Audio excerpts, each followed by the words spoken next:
Good morning student, मैं सुमन संधू। इस YouTube channel पर आपका स्वागत है। तो मैंने आपको अपनी बुक है जो नॉलेज एंड करिकुलम यानी ज्ञान एवं पाठ्यक्रम, तो इसमें मैंने आपको 4th यूनिट स्टार्ट करवा रखी है। 4th यूनिट में अपना चल रहा है राष्ट्रवाद। तो इस जो राष्ट्रवाद है, मैंने इसके सबसे पहले आपको राष्ट्रवाद का अर्थ, उसकी अवधारणा और उसकी परिभाषा के बारे में बताया था। मैं थोड़ा सा दोबारा रिपीट कर देती हूँ कि राष्ट्रवाद होता क्या है, राष्ट्रवाद का अर्थ और उसकी अवधारणा और उसकी परिभाषा। राष्ट्रवाद से आशय उस विश्वास की ओर संकेत करता है, यानी कि जो हमारा राष्ट्रवाद है, राष्ट्रवाद की भावना, राष्ट्रवाद की भावना जो है, राष्ट्रवाद की भावना का आशय उस विश्वास की ओर संकेत करता है जिसमें कि राष्ट्र एवं राज्य, कौन, हमारा देश, यानी कि राष्ट्र यानी कि हमारा देश और राज्य यानी कि जिसमें हम निवास करते हैं।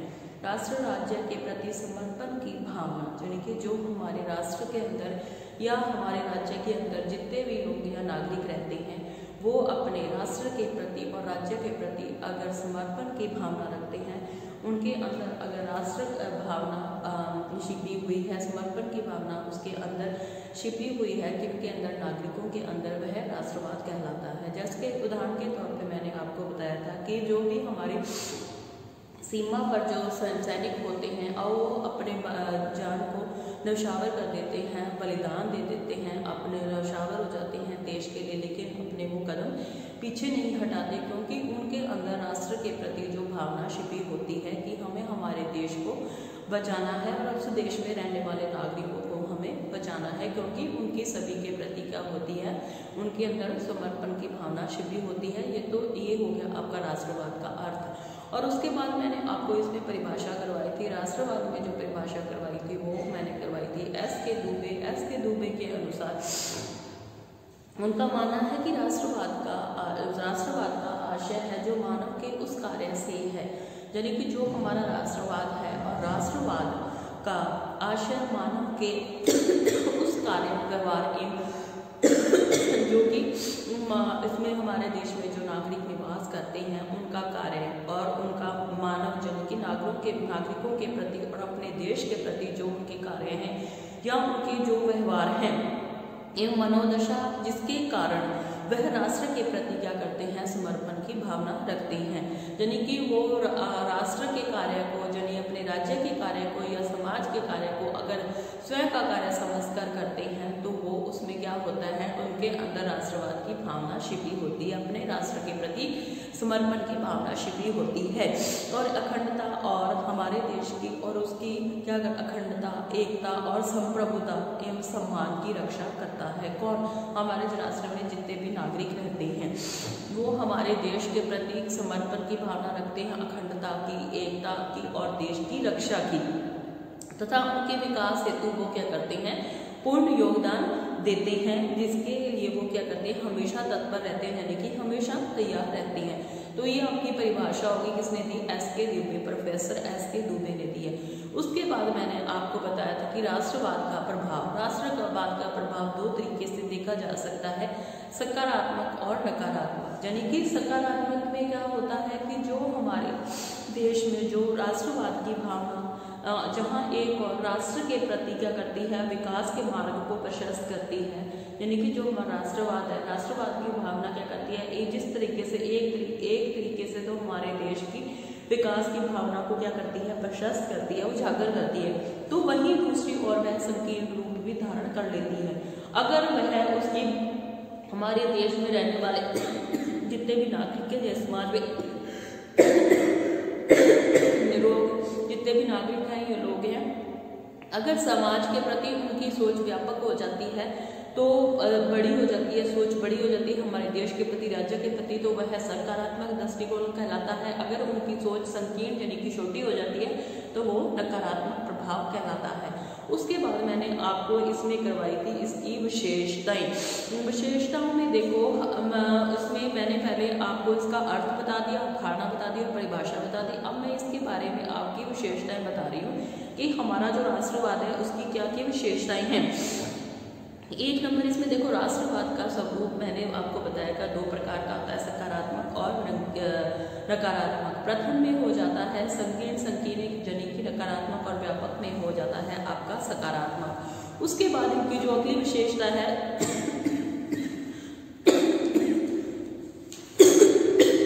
दूसरी विशेषता में हो जाता है कि जो हमारे राष्ट्रवाद है, राष्ट्रवाद में अगर व्यापक प्रभाव के अंतर्गत अपने राष्ट्र में एकता, यानी कि हमारे राष्ट्र के प्रति हमारे अंदर व्यापक भावना के अंतर्गत हम क्या करते हैं, अपने राष्ट्र के प्रति एकता अखंडता के विकास के साथ साथ अन्य देशों और अन्य राष्ट्रों के विकास के बारे में भी उनका भी हम क्या करते हैं, ध्यान रखते हैं। उसके बाद इसकी जो आगे वाली विशेषता है वह है कि राष्ट्रवाद की भावना है, जो राष्ट्रवाद की भावना में हम राष्ट्र प्रेम और राष्ट्रीय समर्पण, यानी कि हम अपने राष्ट्र से प्रेम और राष्ट्र के प्रति समर्पण की भावना रखते हैं कि भावना छिपी होती है। तो परिणाम स्वरूप व्यक्ति अगर हमारे अंदर राष्ट्र के प्रति प्रेम और समर्पण की भावना छिपी हुई है तो इसका यह परिणाम निकलता है कि राष्ट्र की अखंडता, एकता और अखंडता और रक्षा के लिए, बलिदान के लिए हमेशा वहाँ पे जो निवास करते हैं वो तैयार रहते हैं। उसके बाद अगली विशेषता यह है कि राष्ट्रवाद में जो कि भावना व्यक्ति को मानसिक रूप से राष्ट्र के विकास के लिए हमेशा क्या करती है, मानसिक रूप से अगर व्यक्ति तैयार रहता है, राष्ट्रवाद की भावना वह होती है जिसमें कि व्यक्ति मानसिक रूप से हमेशा तैयार रहता है अपने राष्ट्र के विकास के लिए, तो उसको एक सूत्र में बांधने का भी वो क्या करते हैं, प्रयास करते हैं। अगर हम अपने राष्ट्र के प्रति जिस तरीके से हम अपने घर की उन्नति चाहते हैं, अगर उसी तरीके से हम अपने राष्ट्र की उन्नति और विकास चाहते हैं, तो वो हमारा समर्पण की भावना अगर हमारे अंदर है तो वो क्या कहलाता है, राष्ट्रवाद कहलाता है। ये तो इसकी होगी विशेषताएं। उसके बाद मैंने इसको इसके प्रकार बताए थे, 2 प्रकार बताए थे, सकारात्मक और नकारात्मक। सकारात्मक में अन्य मैंने आपको जो पॉइंट करवाए थे इसमें 8 पॉइंट थे। पहला तो था आपका राष्ट्रीय एकता का विकास, 2 नंबर था इसमें आपका राज्य एवं राष्ट्र के प्रति प्रेम, यानी कि जिस देश और जिस राज्य में रहते हैं उसके प्रति प्रेम। उसके बाद सार्वजनिक हित, यानी कि जितने भी हमारे समाज में हमारे देश में लोग निवास करते हैं उनका सबका हित सोचते हैं। सार्वजनिक, यानी कि जितने भी अपने सार्वजनिक स्थल हैं जैसे कि बस स्टैंड हो गए, धर्मशालाएं होगी, मंदिर हो गए, मस्जिद हो गई, गुरुद्वारे हो गए, जितने भी हमारे सार्वजनिक स्थल हैं, जितने भी हमारे लोग इस समाज में रहते हैं, अगर हम सार्वजनिक हित चाहते हैं। उसके बाद है राष्ट्रीय विकास का समावेश, यानी कि हमारे राष्ट्र के प्रति सच्ची भावना शक्ति समावेश होता है और उद्देश्यों की प्राप्ति में योगदान भी हम लोग करते हैं। उसके बाद है जातिवाद का अन्मूलन, यानी कि हम जातिवाद के भेदभाव नहीं समझते, किसी में किसी प्रकार के जाति के भेदभाव नहीं समझते, बल्कि हम राष्ट्र का विकास करते हैं और इन जाति भेदभावों से दूर रहकर हम देश का विकास करते हैं और जातिवाद का हम उन्मूलन करते हैं। उसके बाद संकट के मैंने आपको सकारात्मक दृष्टिकोण बताया, इसमें उद्देश्यों की प्राप्ति के योगदान हो गया, जाति उन्मूलन हो गया। उसके बाद है संकट के समय उपयोगी और समर्पण की भावना, तो ये आते हैं आपके सकारात्मक प्रभाव। अब आपका जो अगला वाला पॉइंट है राष्ट्रवाद में राष्ट्रवाद के नकारात्मक प्रभाव, जो पहला नंबर 2 नंबर पॉइंट आपका है राष्ट्रवाद के नकारात्मक प्रभाव, राष्ट्रवाद के नकारात्मक प्रभाव। तो इसमें मैंने आपको इससे पहले 2 पॉइंट करवा दिए थे, वो कौन कौन से थे आपके। 1 नंबर था आपका संकीर्ण सोच, 1 नंबर था आपका संकीर्ण सोच, यानी कि झूठी सोच नकारात्मक पॉइंट में। 2 नंबर मैंने आपको इसमें करवा दिया था, एक था आपका संकीर्ण सोच, दूसरा था अंतरराष्ट्रीय सद्भावना का अभाव।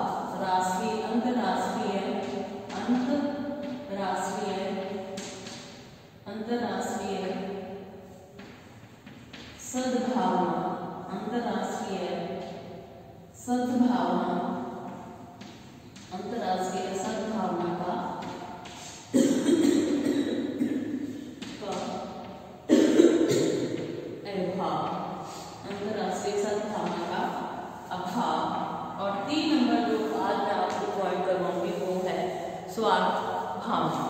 3 नंबर पॉइंट आपका है स्वार्थ भावना। 3 नंबर पॉइंट आपका हो गया इसमें स्वार्थ भावना। स्वार्थ भावना में देखो आपका इसमें है कि यदि कोई भी राष्ट्र, यानी कि राष्ट्रवाद में आपका है तीसरा पॉइंट है स्वार्थ की भावना, यानी कि खुद की भावना को सिद्ध करते हुए यदि कोई भी राष्ट्र अपने नागरिकों को राष्ट्रीय भावना की कट्टरता, यानी कि जिस देश के नागरिक जिस देश में निवास करते हैं, अगर राष्ट्र अपने नागरिकों यानी कि उस देश के नागरिकों को राष्ट्रीय भावना की कट्टरता का प्रशिक्षण देता है, यानी कि उसकी खुद का, जैसे आपको उदाहरण के तौर पर बता दूं, जैसे कि हमारा पाकिस्तान देश है कि वो जैसे अपने देश को, स्वयं के देश को क्या में निवास करने वाले लोगों को कट्टर की भावना का, यानी कि अपने देश के प्रति वफादार रहने की और दूसरे देशों को हानि पहुंचाने के लिए वो अपने नागरिकों को क्या करता है, सदैव तैयार रखता है, प्रशिक्षण देता है, यानी कि अपने देश की स्वार्थता के लिए। इसका कुप्रभाव स्वयं राष्ट्र के विकास पर भी पड़ता है। अगर वो ऐसा नागरिकों के अंदर ऐसी सोच भरता है तो इससे उसके देश को भी क्या होती है, हानि पहुंचाती है। वहाँ पे रहने वाले, निवास करने वाले लोग हैं जो, अगर वह दूसरे देशों के प्रति उनके अंदर कट्टरता की भावना का विकास करता है तो इससे उसके स्वयं के देश को भी उसका क्या होता है, नुकसान होता है, अपने उसके स्वयं के राष्ट्र को भी उसका नुकसान होता है।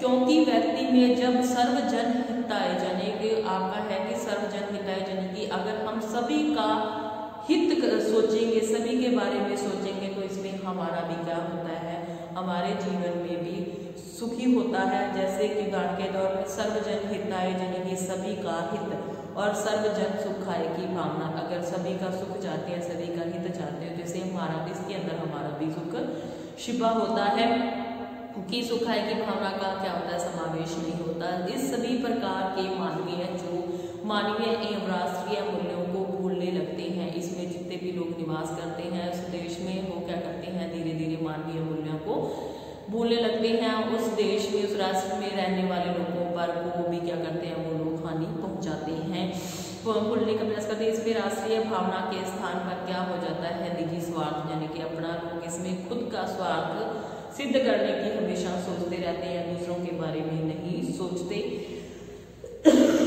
और इससे वह किसी भी व्यक्ति एवं राष्ट्र के हित को अधिक महत्व नहीं देते और सिर्फ अपना स्वार्थ सिद्ध करने की ही सोचते हैं।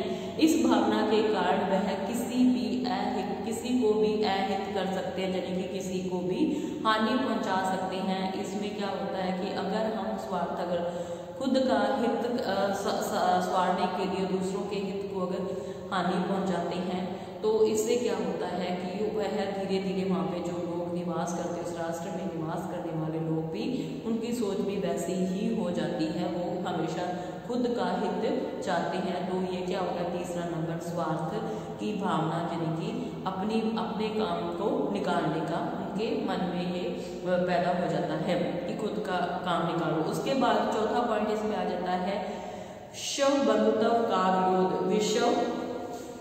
चौथा पॉइंट है इसमें विश्व बंधुत्व का विरोध। विश्व बंधुत्व का विरोध, चौथा पॉइंट इसमें आ जाता है विश्व बंधुत्व का विरोध, यानी राष्ट्रवाद की भावना।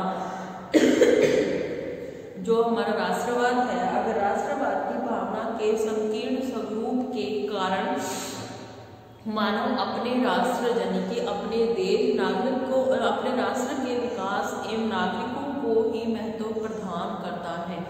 विश्व बंधुत्व यानी कि राष्ट्रवाद की भावना के संकीर्ण, यानी कि छोटी सूच के रूप में संकीर्ण स्वरूप के कारण मानव अपने राष्ट्र के विकास एवं नागरिकों के विकास को ही महत्व देता है, यानी कि अपने देश के बारे में और अपने देश में निवास करने वाले नागरिकों के बारे में ही अगर राष्ट्र सोचता है तो उसको महत्व देता है, तो दूसरे व्यक्तियों के प्रति वो क्या करते हैं, अगर सकारात्मक भाव नहीं रखते, यानी कि अपने स्वयं के बारे में, अपने देश के बारे में और उस देश में जो नागरिक निवास करते हैं उनके बारे में ही सोचते हैं, दूसरे राष्ट्रों के प्रति उनकी कोई भावना नहीं होती और जो उस देश में लोग निवास करते हैं ना, उनके प्रति कोई भावना नहीं होती और जो तथा अपने राष्ट्र के हित के लिए वह दूसरे राष्ट्र के हित के संसाधनों का क्या करते हैं, उपयोग करने में भी संकोच नहीं करते।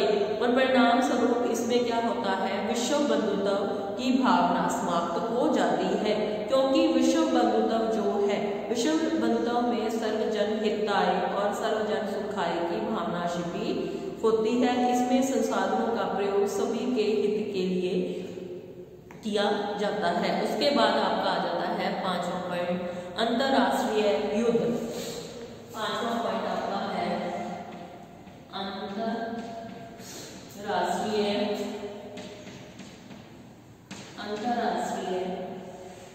युद्ध। अंतरराष्ट्रीय युद्ध आगे वाला पॉइंट जो है आपका 5वां पॉइंट है, अंतरराष्ट्रीय युद्ध।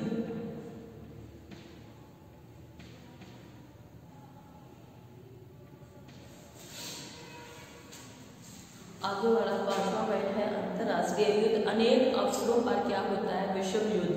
अनेक अवसरों पर विश्व युद्ध एवं दो राष्ट्रों के मध्य युद्ध, यानी कि विश्व युद्ध में क्या होता है, दो राष्ट्रों के मध्य युद्ध हो जाता है। जैसे भारत और चीन का युद्ध हो गया, या भारत और पाकिस्तान का युद्ध हो गया, या चीन और अमेरिका का युद्ध हो गया, या पाकिस्तान और अमेरिका का युद्ध हो गया।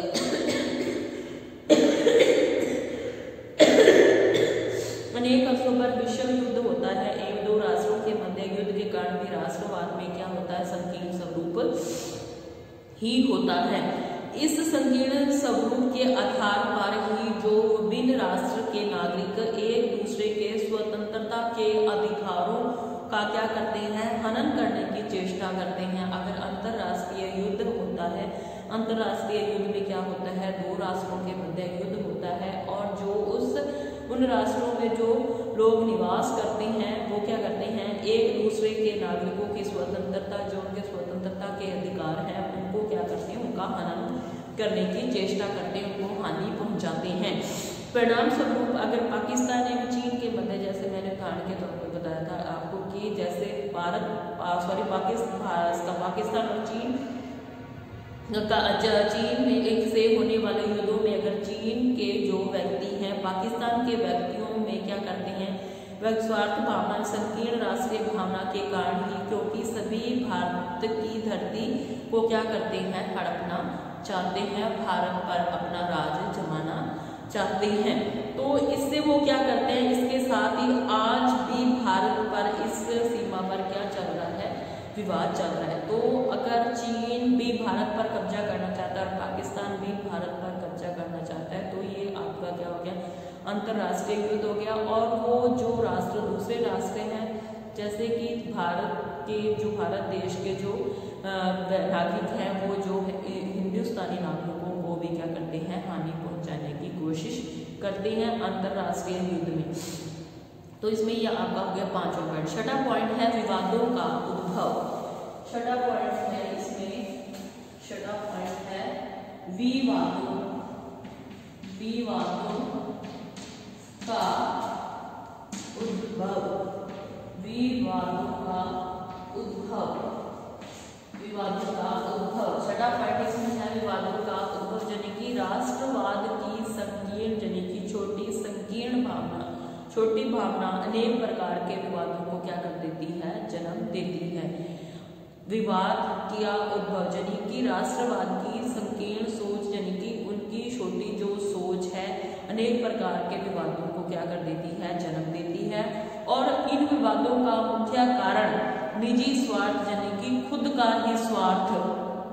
जब व्यक्ति के मन में संकीर्ण विचारधारा की ओर कदम बढ़ जाते हैं, तो उस टाइम जब उनकी विचारधारा की ओर बढ़ते हैं, तो वह राष्ट्र को क्या कर देते हैं, पीछे छोड़ देते हैं और अपने स्वार्थ का ही कार्य करने लगते हैं। ऐसी स्थिति में वह राष्ट्र प्रेम की अपेक्षा सब हित में लग जाते हैं, यानी कि वो अपने देश से प्रेम नहीं करते बल्कि स्वयं का हित सुधारने में लग जाते हैं। इस प्रकार की स्थिति में अनेक प्रकार के विवादों को क्या होता है, उनका विवादों का जन्म होता है। अगर कोई भी देश अपने स्वयं का हित सोचेगा, तो वहाँ पे जो लोग निवास करते हैं, नागरिक निवास करते हैं, उनकी सोच भी वैसी हो जाती है, वो अपना ही स्वार्थ सिद्ध करने की सोचते हैं और इस कारण से कई तरीके के के विवाद उत्पन्न हो जाते हैं। उसके बाद है वैश्विक समाज का विरोध। वैश्विक है वैश्विक समाज, वैश्विक समाज, वैश्विक समाज का विरोध, वैश्विक समाज का विरोध। तो इसमें देखो वैश्विक समाज के विरोध में राष्ट्रवादी भावना, राष्ट्रवादी भावना है का संकीर्ण स्वरूप ही वैश्विक समाज का विरोध करता है सोच छोटी होने पर, क्योंकि जहां कट्टर राष्ट्रवाद होता है, यानी कि अपने राष्ट्र के प्रति अगर वहां पे निवास करने वाले जो नागरिक हैं अपने राष्ट्र के प्रति कट्टरवादी हैं, तो वहां पर सभी राष्ट्राध्यक्ष एक मंच पर नहीं बैठ पाते तथा वह अपने संसार में ही रहना चाहते हैं। इस प्रकार सभी राष्ट्र एक दूसरे की संस्कृति व सभ्यता के बारे में नहीं जान पाते और ऐसी स्थिति में जो हमारा वैश्विक समाज है ठीक उसके क्या हो जाता है, विपरीत हो जाता है। वैश्विक समाज का विरोध यानी कि हम एक दूसरे के, अगर कोई राष्ट्र दूसरे राष्ट्र एक दूसरे के विरोधी हो जाते हैं तो वो एक दूसरे के कल्चर को समझ नहीं पाते, बल्कि उनमें उनके ठीक विपरीत उनके जो स्थिति उत्पन्न होती है वो वैश्विक समाज की स्थिति उत्पन्न हो जाती है। फिर आगे बढ़ा 8वां पॉइंट है मानवीय दृष्टिकोण का अभाव। आगे जो 8वां पॉइंट है मानवीय दृष्टिकोण का अभाव। आगे जो आपका 8वां पॉइंट है वो राष्ट्रीय जो है इसमें मानवीय दृष्टिकोण का अभाव। मानवीय दृष्टिकोण के अभाव में देखो यानी कि जो हमारा राष्ट्रवाद के संकीर्ण दृष्टिकोण में मानवता का क्या होता है, अभाव पाया जाता है। मानवीय दृष्टिकोण का अभाव यानी कि जो मानवीय मूल्य है उनका क्या होता है, हनन होता है। अगर राष्ट्रवाद के संकीर्ण दृष्टिकोण में मानवता का अभाव पाया जाता है क्योंकि इसमें व्यक्ति अपने देश के नागरिकों के बारे में के हित के कल्याण के बारे में ही विचार करता है, जबकि मानवता का दृष्टिकोण है इस तथ्य को कहता है कि संपूर्ण विश्व यानी कि जो हमारा संपूर्ण विश्व के मानव एक हैं, यानी कि जो हमारा संपूर्ण विश्व है उसके जो उसमें नागरिक निवास करते हैं वो सारे एक जैसे हैं। इसके लिए किसी प्रकार का कोई भेदभाव नहीं होना चाहिए, ना ही ऐसी स्थिति उत्पन्न होनी चाहिए। इस प्रकार दोनों प्रकार के जो विचारों में अगर विरोधाभास होता है यानी कि एक दूसरे का वो विरोध करते हैं उत्पन्न होता है तो यह माना जाता है कि वे सभी तथ्य क्या हो जाते हैं, जो सभी तथ्य संकीर्ण हैं और संकीर्ण विचारधारा से संबंधित वो क्या हो जाते हैं, मानवता के प्रति उनका अभाव पाया जाता है, उसका दृष्टिकोण का अभाव पाया जाता है। अगर जो देश यानी कि लोगों का ये मानना है कि विश्व यानी कि हमारे विश्व में जितने भी लोग हैं अगर सबको एक जैसा माना जाता है तो वहाँ मानवता का दृष्टिकोण जो उसका हनन नहीं होता। अगर उनको हानि पहुंचाई जाती है, उनके जो मानवीय मूल्य हैं अगर उनको बुलाया जाता है तो इसमें मानवीय जो उनका दृष्टिकोण है उनका अभाव पाया जाता है। उसके बाद है वैश्विक विकास का अभाव। 9वां पॉइंट आपका है वैश्विक विकास, वैश्विक विकास का अभाव, वैश्विक विकास का अभाव। वैश्विक विकास के अभाव में देखो वैश्विक विकास की अवधारणा को भी राष्ट्रवाद की संकीर्ण यानी कि छोटी सोच संकीर्ण विचारधारा से हानि पहुंचती है। इसमें प्रत्येक राष्ट्र एवं उसके नागरिक यानी कि जो भी देश है उस देश में जो निवास करने वाले नागरिक हैं अपने विकास हेतु कार्य करते हैं, यानी कि अपने देश के विकास के लिए कार्य करते हैं तथा दूसरे देश की सहायता करने के लिए कोई रुचि नहीं रखते। सिर्फ अपने देश के विकास के बारे में ही वहाँ पे जो निवास करने वाले नागरिक हैं अपने देश के बारे में ही सोचते हैं, दूसरे देश के बारे में अगर वो नहीं सोचते तो इससे क्या होता है, जो हमारा वैश्विक विकास की संभावना पूर्णतः क्या होती है, समाप्त हो जाती है।